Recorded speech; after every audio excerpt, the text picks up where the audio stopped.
Welcome to the deep dive. We're here to take your source material, dive right in, and really pull out the core insights, the stuff you need to know. Think of it as your shortcut through all the noise. Today, we are digging into two pieces from Tarot by High C. First up is an astrology reading, specifically for May 24th, 2025. And second, we have a related piece, a story called The Storm of Aetheryon. So our mission today, basically to unpack what these sources are telling us about this particular day, and maybe more importantly, what themes pop up when we look at them side by side. The forecast and the story together. What can we learn? Okay, let's unpack this. Yeah, and as we do, we'll look at not just what they're saying, but maybe consider why it matters. What kind of insights do they offer for, say, navigating information or just understanding different ways of looking at things? Absolutely. Okay, let's jump into that astrology reading first.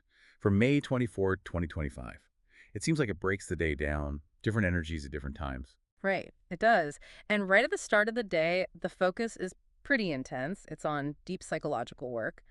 Things like researching hidden truths, confronting maybe the darker sides of society, but doing it with compassion. The idea is seeing the big picture without getting totally overwhelmed by it all. And that comes from, That's linked to the Sun trine Pluto aspect, according to the okay, Sun trine Pluto.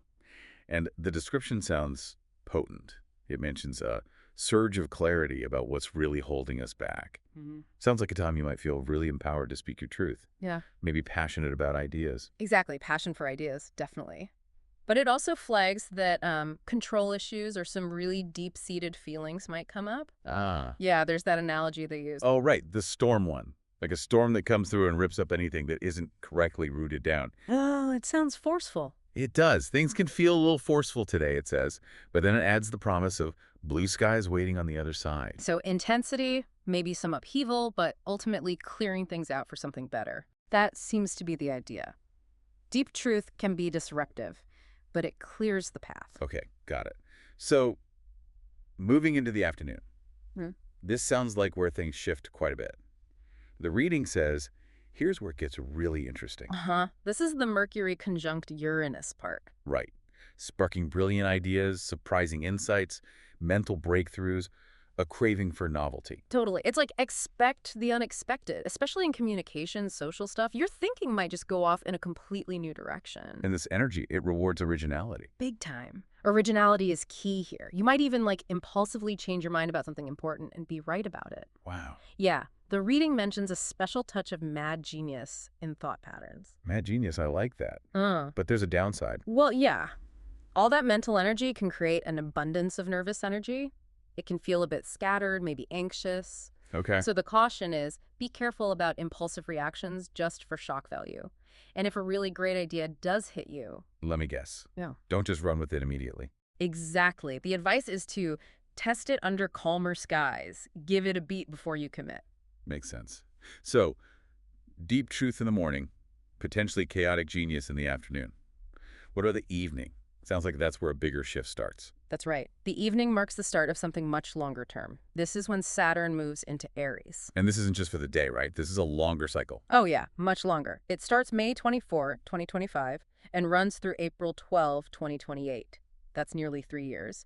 And it even includes a significant retrograde period in there from September 2025 to February 2028. So this is a major theme setting in. Okay, wow. A nearly 3-year cycle.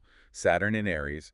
What's the core theme of that period, according to this reading? It's described as being all about mastering self-discipline and initiative, taking courageous ownership of our path, asserting our unique purpose, but crucially, with integrity. So less about just forcing things. Right. It challenges impulsive actions, ego-driven stuff, false confidence. The call is to lead from integrity rather than force. So think growth through challenges, balancing independence with responsibility, using ambition constructively, building things that last. That sounds foundational. It really is. The reading emphasizes how significant this is. Saturn hasn't been in Aries since the late 90s. It calls it a foundational shift, a reset going on at every level, from karma to responsibility to embodiment. A reset on every level. Wow. Yeah, and the core message is pretty direct. We have to take responsibility for how we act, assert, and move through the world. Taking responsibility, okay. But it's also empowering. It suggests we're much more capable than we imagined ourselves to be, that we grow by rising to the occasion of ourselves. Rising to the occasion of ourselves. I like that. And it connects this personal shift to potentially bigger societal changes, too. How so? It suggests that systems based on control and manipulation are in danger of collapsing during this time. That we might see major shifts in leadership, identity, autonomy, and power structures Towards what? towards structures based on self-leadership, innovation, and accountability.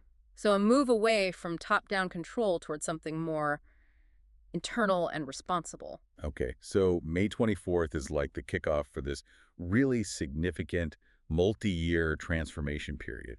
Phew. That's the picture painted by the astrology, yes. All right, let's bring in the second source now. The StoryScope, the storm of Aetheryon.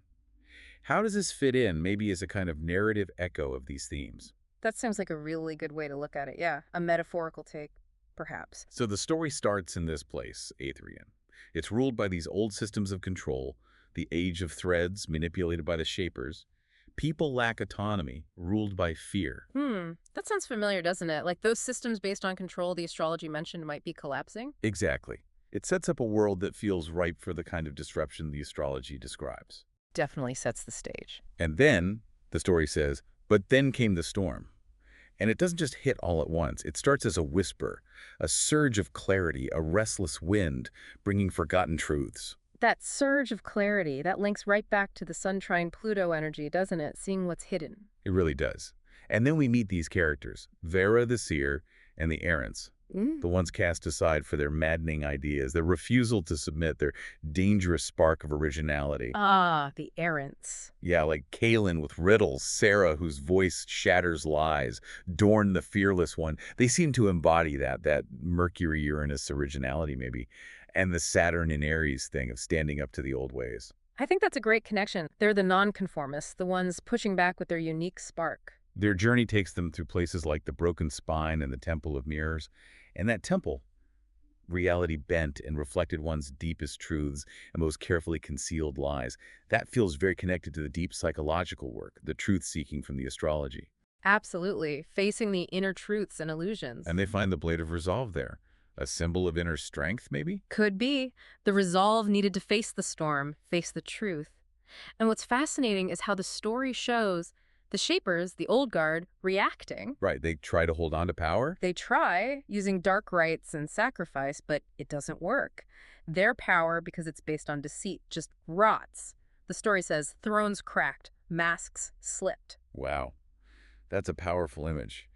And it directly mirrors the astrology saying systems based on control and manipulation are in danger of collapsing. It's a very strong parallel. You see the old structures failing in the narrative, just as the astrology suggests. So, the climax. Vera raises the blade, faces the storm, and instead of breaking her, the storm crowned her.